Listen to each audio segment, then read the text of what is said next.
China is renewing its call for the removal of the BRP Sierra Madre from the disputed waters, as the Philippines supposedly promised. Maintenance works at the NAIA caused power interruptions this morning, and airport officials say this may be just one in a series of power outages. And a double whammy for motorists today, with hefty increases in the price of fuel products and the start of toll fee payments in the NLEX-SLEX connector road.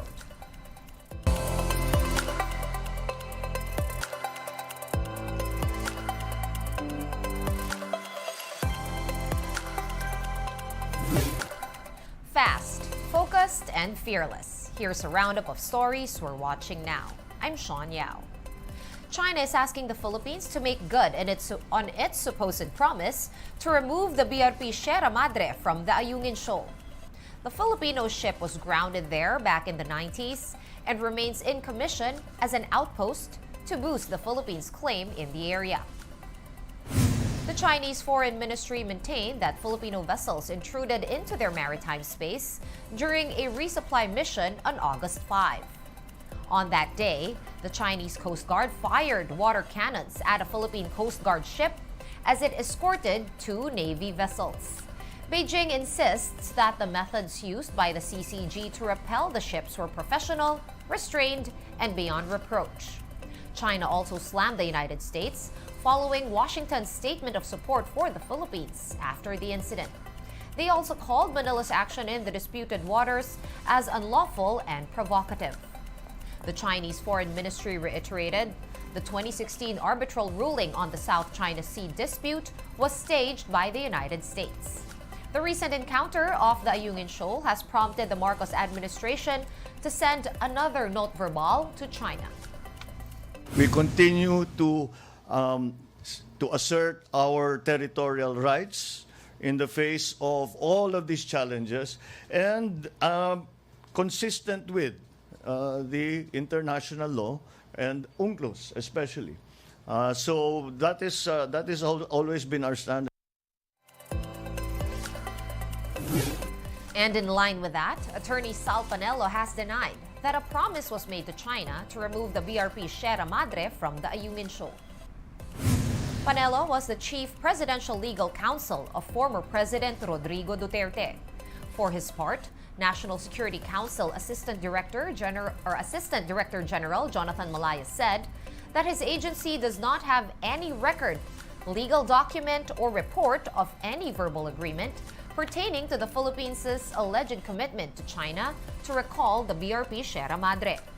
Meantime, the Armed Forces of the Philippines says it is looking into sending another ship to Ayungin for a resupply mission. One of the charter boats carrying food, fuel, and other provisions for BRP Sierra Madre personnel was not able to reach its destination due to China's water cannon attack.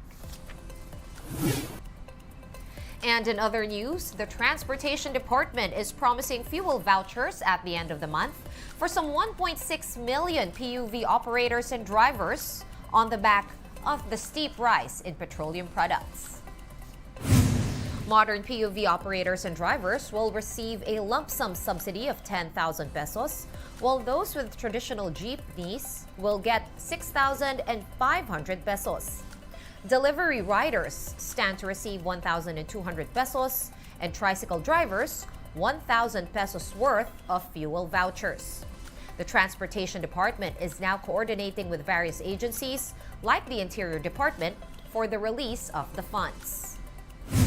Pump prices have been trending up for over a month now. Just today, diesel prices went up a hefty 4 pesos per liter, 2 pesos and 75 centavos for kerosene, and 50 centavos a liter for gasoline. Before the latest price hike took effect at 6 a.m. today, motorists lined up at gas stations to fill up their tanks. Jeepney drivers are especially affected by the series of price hikes as they use diesel. Wala akong budget na pang full tank kasi kulang na yung kinikita, tumataas ang gas. Talagang lugi kasi malaking nawawala sa kita. Mataas ang kudo, tapos mahirap ang biyahe, wala naman ganong pasok ngayon. Konti lang kinikita namin ngayon. Dati kumikita ako ng 1,000, ngayon 500 na lang.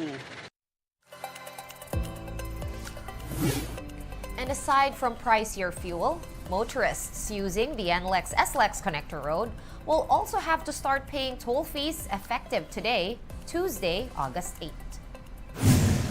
Class 1 vehicles such as small cars and SUVs will be charged 86 pesos in toll. On other hand, toll fees for minivans, buses, and other Class 2 vehicles is at 215 pesos, while Class 3 vehicles like trucks will be charged 302 pesos. Until today, Section 1 of the NLEX-SLEX connector road has been operating toll-free since it first opened to the public in late March. That stretch has cut the travel time from Caloocan to España to just 5 minutes from the previous 30 minutes. The second section of the road, which spans España to Santa Mesa in Manila, will open in the last quarter of this year. We have more stories for you after this quick break. Keep it here on One News.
You're back on One News Now.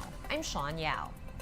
The Manila International Airport Authority is expecting more power interruptions over at the NAIA Terminal 3 due to ongoing electrical repairs. In an interview with One Balita Pilipinas, MIAA Public Affairs OIC Maria Consuelo Bungag explained that they are in the process of upgrading systems and replacing outdated cables and circuit breakers at the country's main gateway. Just this morning, power went out in some portions of the NAIA Terminal 3 from 7 to 11 a.m. But airport officials clarified that operations and flights were not affected by the power interruption.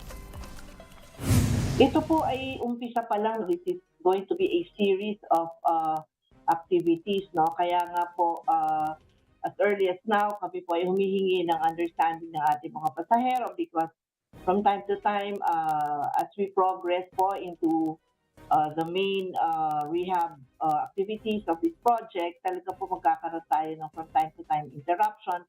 But rest assured that we will inform the public po, no, ahead of time para po sila ay makapaghanda at hindi po sila magugulat na abutan nila sa terminal. Let's now take a quick look at today's other top stories. Here's a bit of sad news. Former Interior Undersecretary Martin Dino has passed away this morning after a battle with cancer. The news was confirmed by his daughter, former Film Development Council of the Philippines chairperson Liza Dino Ceguera. Martin Dino was the DILG Undersecretary of former President Rodrigo Duterte. Before that, he also headed the Subic Bay Metropolitan Authority and Volunteers Against Crime and Corruption.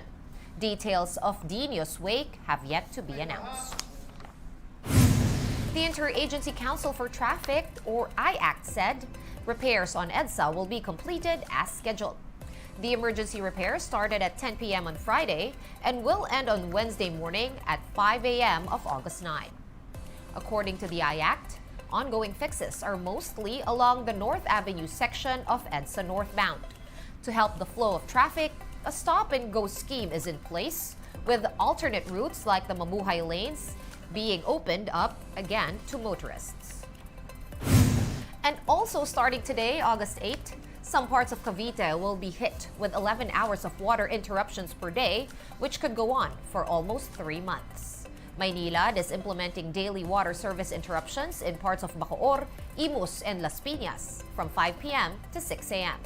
Maynilad will use the time to fix its Putatan water treatment plant in Muntinlupa in preparation for the amihan season. One News Now will be back tomorrow at 7:30 a.m. I'm Sean Yao. We are One News. All sides, all the time.